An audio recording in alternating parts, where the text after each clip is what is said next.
Hello, and welcome to the EY Sustainability Matters podcast, our regular look at ESG and sustainability topics and how they impact businesses around the globe. I'm Bruno Sarda, EY America's Climate Change and Sustainability Services Leader and your host for this series. We have an exciting episode today. I'm joined in person by my esteemed colleagues, Amy Braccio, EY's Global Vice Chair for Sustainability, and Matt Bell, Global Leader for EY Climate Change and Sustainability Services. Thank you. It's great to be here. Great to be here. Thanks, Bruno. Good to see you both.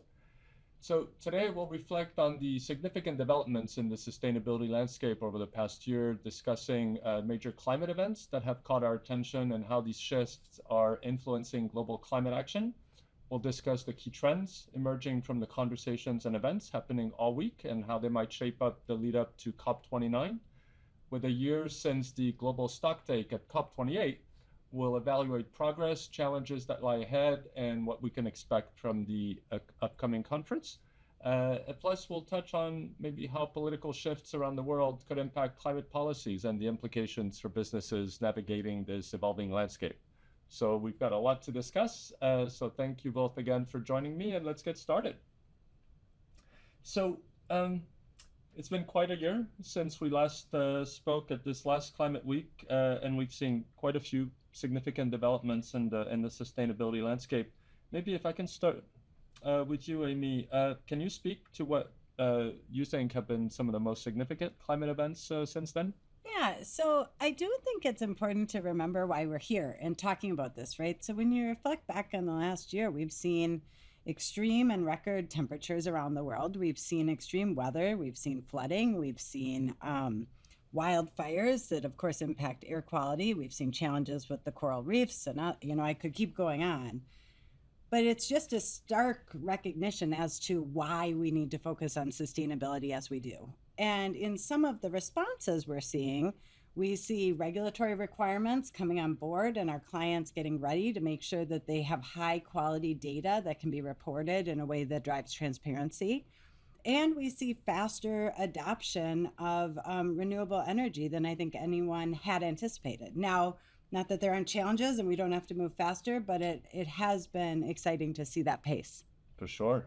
Matt, what do you think? What have you been looking at mostly? Yeah, I'm with Amy. I mean, as we say in soccer, it's a game of two halves, right? And we've seen significant global warming. We may well have breached the 1.5 tipping points that we've started to talk about from a global temperature scenario, which is concerning because we know by the end of the century we want to be below 2 degrees, hopefully below 1.5 degrees of warming, from the post-industrial era. And yet at the same time, we have seen a number of organizations at the corporate level make some pretty strategic targets and goals and start to drive towards those. And as Amy says, we've obviously seen the expansion in renewables and electrification of vehicles, in fact, the electrification of everything. But we're clearly not going fast enough. And I think what we saw after our last catch-up a year ago, when we went from Climate Week towards Dubai for COP28, was the UN's recognition that we are off track. We are not on track to meet our nationally determined contributions, and we need to seriously change the pace at which we decarbonize, probably halving our emissions before 2030 and getting to net zero before the mid-century. Yeah. No, I think we're all feeling this, and as you say, Amy, I think our clients are as well. So here we are again, Climate Week. Many people converged on New York this week. What kind of key trends or insights did you find emerging out of the client discussions we've had, the public conversations and comments this week, and how do you think those are potentially then kind of setting the tone or shaping the lead up to COP29? Amy, maybe I'll start with you again. Yeah, sure. It has been an amazing and a busy week for anyone who's been in the city. So I think when I reflect on last year, there was a hope to keep 1.5 alive, right? And that's what you would hear. And I think this year there was recognition across most, specifically the scientific community, that we will overshoot 1.5 and that there's action that can be taken that can help drive that curve down. But we're there, right? So that I think was important to say out loud. I also really liked that what I was hearing was more holistic and systemic discussion. So I think in the past you would hear climate talked about over here. You might hear oceans over here, nature and biodiversity over here, human rights over there. And you're starting to hear more of a recognition that all of those things are interrelated and need to be solved for in a consistent manner. And so those are some of the things that jumped out at me. Yeah. Matt? Yeah, similarly. I mean, I think we need to look at this in a slightly different way. What is it we've seen in the context of progress? And we've seen some frustration.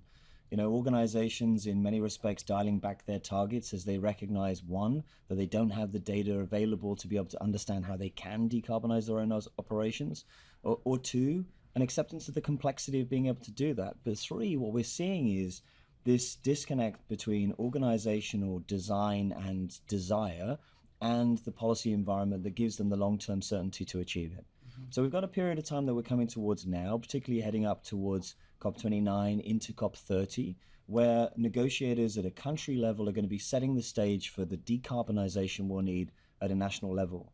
Now, I think it's really important to recognize that companies are going to need to start to address how they help to enable that in each and every country if we have a chance of getting back on track. Amy also, though, made this really important point around the connectivity to other aspects of sustainability, particularly, actually, I think, nature and biodiversity. And we've heard that a lot more here in Climate Week this week. We've heard organizations talking about the intersect between changing climates and erosion or degradation of natural environments, and the recognition that actually not just companies having an impact on biodiversity and nature is important, but actually their reliance on it for the business models to be successful anyway. Yeah, and in fact, you both touched on this idea that, we are already in this place that years ago we feared, we might arrive at, and we're working to potentially avoid. So here we are, and this global stocktake process that took place at COP28, which again, for those of you who may not be familiar with the process, is basically an evaluation at a country level of progress against country-specific goals to adapt and or mitigate climate change. So when we look at all these things you just mentioned, how has the past year's progress either aligned with or potentially deviated from the goals and expectations set during that evaluation, knowing that often we deal with country or regional level goals that then corporations have to kind of translate into what should they do about those? Yeah, I mean, from my perspective, I don't think we know. And the truth is that, the challenge we have around the general context of trying to understand warming scenarios is that the data is historic by default. And so whilst we have the NDCs that give us a trajectory for emissions reductions, it takes some years until we are able to do the national level and then global accounting to understand where we've got to. What the stocktake showed us, though, is that on the current trajectory, and by the way, including every single commitment that has been made but not yet put in place, we would only get to around 2.7 degrees of warming by the end of the century. What scientists tell us is catastrophic climate change. Now, unfortunately, when those scientists are interviewed by the press, they are less generous around where they think we're heading. If we don't put the current policies in place, we could be heading towards 3.5 degrees of warming. It's a real concern. But having said that, we're in this process, as I said right now, Bruno, where we get the opportunity. So in February next year, the new NDCs will be submitted and they'll be ratified hopefully at COP30. At COP27, the Troika, so those are the countries associated with the current COP processes, hope to put their NDCs in place and present those to the COP29 delegates, hopefully setting the stage for a mechanism that drives us back towards the goals that we need to be achieving. But I don't think we truly know in the last 12 months whether or not progress has been sufficient. And in fact, I think it's that lack of clarity that means we need to have a much more defined process coming out of these next few years. Yeah, and Amy, maybe if I can go to you. So, we work with clients that often operate globally, have their own commitments, have their own data sets as to where their risks and opportunities might be. And they hear a lot this idea of needing to go from commitment to action, but not always being clear, certainly about some policy uncertainty or confusion, not always knowing exactly where to land. what are some of the key challenges that you're hearing from clients in terms of, trying to really make decisions to act on those commitments? Yeah, so many of our clients are getting ready for the reporting requirements coming out of the EU and the ISSB standards that are being adopted around the world. And what they're finding is, first of all, challenge around the data and making sure that they have accurate information to be able to report. And if you don't have accurate information to report, you also don't have accurate information to make decisions based off of, right? And so that recognition that more specificity is needed. The other thing, though, is that it is requiring quite a bit of thought and reflection on where you are as an organization, because once this all becomes public, the world will know where you are as an organization. The other challenge is that for many organizations, since they made their original commitment, they've done the stuff that's easier or wholly within their control, right? And so now we're getting to the place where changes have to be made that require systemic change to come together and real changes to business models. And so I think that, in one way that's a challenge because it is getting harder. But in another way, it's positive to recognize that organizations are taking that deep of a look and gaining a true understanding of what it's going to take to drive the change we need. Mm-hmm. No, for sure. Matt, you touched on earlier, talked about COP28, COP30. You said, some things might get potentially presented or ratified at COP29, but I think it's fair to say the expectations have dipped a little bit maybe for this year after, I think a very significant groundswell of engagement and participation at COP28. I think a lot of expectation for what might happen in Brazil at COP30, including, as you were mentioning, Amy, the kind of bringing even more close together the climate and nature conversation. But what are your expectations for COP29? What do you think we can or should expect at this year's convening? Yeah, I mean, we know what the main topics are at COP29, but I think it's worth reflecting on the fact that we have, relatively recently moved towards an annual COP. These were not annual processes previously, and so we had a longer period of time for each of the sort of annexes, the areas of focus of the parties, the countries, to be able to drive forward. And we don't have that grace anymore for a couple of good reasons. We're running out of time, so we need to act more quickly, but also because we need to make active changes on an annual basis and make sure we're moving forward on this policy environment on an international stage. So we are talking about this as a troika, as I mentioned, which is the Dubai through Baku into Brazil in next year, as an opportunity to cover this policy landscape and ensure that we're driving forward a number of key topics. So we will see progress on international carbon trading, we expect this year, as we saw in Dubai. We'll expect to see, I hope, additional commitments made to financing and funding of things such as the loss and damage fund. But frankly, I think everybody expects that this COP coming up in Baku is going to be focused around both the public and private sector coming together to ensure that we can actually finance the transition and finance the adaptation that we'll need to be able to respond to and deal with the consequences of climate change. So really, in many respects, this is being termed the finance COP, despite it being in Azerbaijan. And again, it's the build that will be necessary for us to head towards Brazil, where we will really be setting out the commitments at an international stage of what each country will do in order to get us back to the targets that we've set to keep warming to within 1.5 degrees. Amy, you'll be there as well. What are your expectations? I think really similar to what Matt laid out is that a concentrated focus on finance. And, that's one that the dialogue's been happening for a while, but we've got to get to some resolution around it. We also expect to hear focus on things like the carbon markets and ensuring that we can take a step forward so that those can function in a way that helps us through the transition. And surrounding all of that, of course, is a complicated kind of political process. And this year, I think, has been highlighted as many countries representing a significant percentage of the world's population having significant elections. Of course, here in the U.S., among others. But with so many significant elections taking place around the world, um,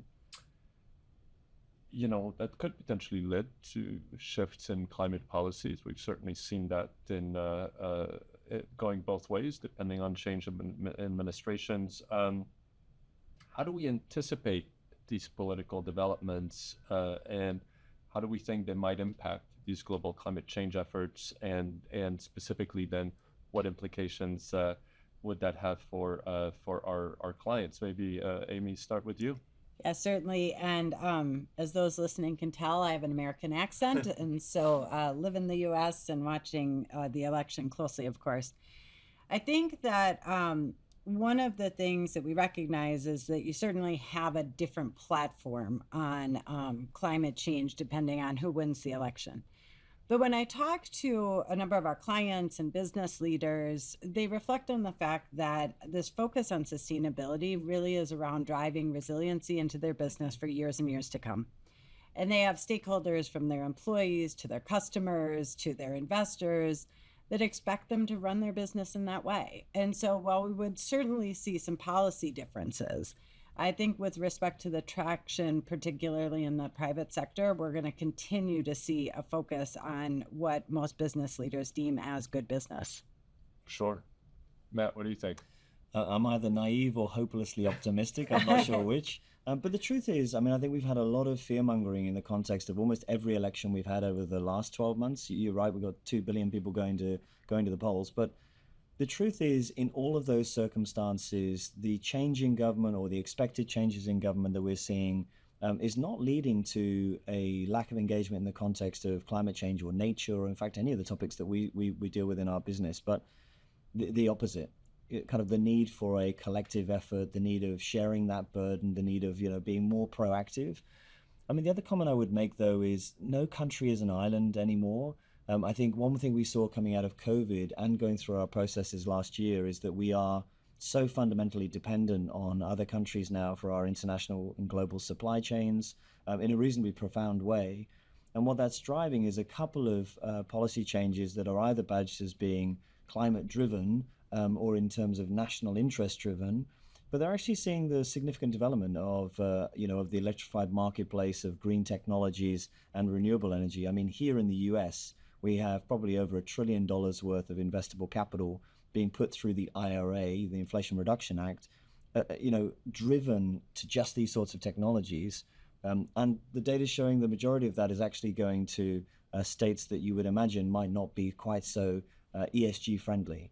And so I think less of this will be driven around the political narrative of what's important around climate change and more around the narrative of what's necessary to grow our economy towards the direction that it has to grow, whether that's limited by planetary limits and the sort of climate impacts that Amy mentioned up front in her introduction, or if it's driven by the fact that the fastest growing markets are one and the same. The last thing I'd say is we are an international marketplace from a supply chain perspective, but we're also increasingly international in the context of regulation. Amy touched on the European laws that we're seeing come through and regulations around disclosure. We have the carbon border adjustment mechanism, we have the anti-deforestation legislation, we have the supply chain due diligence expectations too. All of those have extraterritorial impact outside of the EU. And for anybody that expects to be part of this global trade and to sell their products into Europe, they become part of the need to decarbonize, to address societal risks and think about nature risk too. So I am pretty optimistic, actually, that regardless of where we land in any one country on any one end of the political spectrum, we'll continue to see progress over the mid, and short term. Great. Well, I share your optimism and still understand that our clients, are always looking for a bit more certainty. But maybe staying on this topic with you, Matt, so speaking of policy and regulation, we've seen a significant number of new rules, including the EU's Corporate Sustainability Reporting Directive, or even some of the climate disclosure laws passed in California that have brought a lot of focus to measurement and disclosure, and some wondering whether that has taken the focus away from action and transformation for the benefit of measurement and reporting. And are you seeing that? And are you seeing kind of best practices in terms of how businesses are navigating this new kind of policy floor being raised while still kind of looking more to the ceiling than the floor in terms of where action is needed? Yeah, I mean, look, if you were going to go and talk to any sustainability practice right now, they will tell you they're underwater dealing with the compliance regimes and the reporting obligations.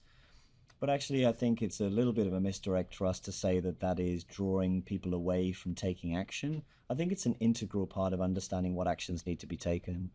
Climate Week this week has been fascinating, actually. I've heard so many more conversations around the need for organizations to be producing transition plans around climate risk than we ever have.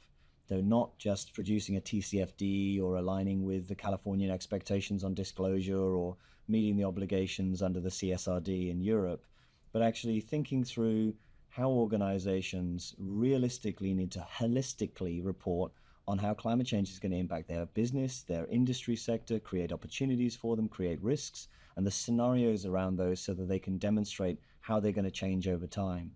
And a range of stakeholders, all the stakeholders Amy touched on, not just investors, but customers, employees, want to understand that so they can help to align their businesses with that business or not, as the case may be.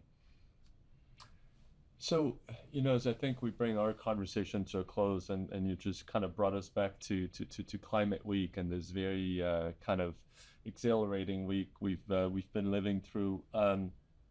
What gives you, in fact, the most hope for the future of both sustainability as a continually evolving kind of corporate function and practice and set of behaviors, including climate action and then the outcomes that we seek? And have you seen any recent particular developments, initiatives, or innovations maybe that inspire your optimism and kind of give you a sense that we are in fact progressing on the right path? Maybe Amy? Yeah, we've been talking a lot about the macro topics in this, and I might just bring a micro example to life. But we, as part of Climate Week, working with the Sustainable Markets Initiative, we brought a group together looking at the carbon market. So everyone from people who develop projects to those that are helping to make the markets work to those that buy them, right? And one of the things we did was a intro activity, and we asked everyone to say what were they doing in their personal lives to be part of the solution. And the board just lit up with people who had put solar on their home, people who rode their bike instead of driving to commute, people who had changed to plant-based diets, and I could go on and on about the behavior change. And so it was heartening to see, and granted that room is people who focus on this, but it was heartening to see that people were not only talking about the systemic change and things that have to happen at the macro level, but they were taking it into their daily lives and the behavior changes they needed to make to be part of the solution. Sure. Matt, what about you? A couple of things for me I found fascinating this week, actually. The first is that I don't think I went to a single panel talk or lunch or breakfast or dinner or some in-between coffee chat, as these weeks tend to go, where somebody wasn't talking about innovation. And I didn't hear that even 12 months ago. We weren't talking about innovating within our business models. And that's reasonably profound, I think. And again, going back to the terminology innovation, that doesn't mean doing something new. It means doing something in a different way. And I think that's really useful to hear. Coupled to that, again, we've heard about people talking about the development of new technologies and their application to addressing some of these large systemic risks. AI, which has been talked about a lot in the press in the context of the energy consumption dilemma that we might face. I actually heard a number of conversations around how AI will be used to help us solve the climate crisis. And I don't think anybody thinks it will solve it unanimously, and independently, but it's a clear opportunity for us to use some of these evolving technologies to accelerate action. And then the last thing that I've really found interesting is businesses are starting to make investments of whatever scale in the sorts of technologies that we need to develop into the future in a way that they aren't waiting for researchers or government funding or large programs to do. So one of the clients that we were chatting to at a roundtable had told us that they'd taken an investment in direct air capture at quite an expense. But the project that they're looking to invest in will be removing 500,000 tons of CO2 next year as a large-scale pilot program. And the reason they're doing it is because they believe their business model will be reliant on the mass extraction of CO2. And if they aren't helping to spur that industry forward, they don't think that their business model is tenable. And so there's been a real change, I think, in how people are thinking about how their business not just connects to climate change, to the risk to their business, but how they're going to innovate, use new technologies, and help those technologies develop. Fantastic.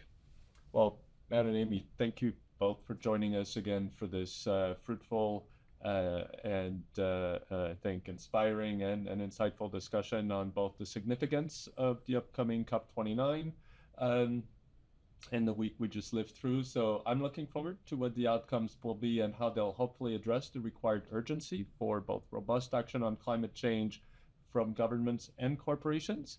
So as I said at the beginning of the episode, this is the Sustainability Matters podcast. You can find all past episodes of the show on ey.com or wherever you get your podcasts. And you can also find this episode in video format on YouTube.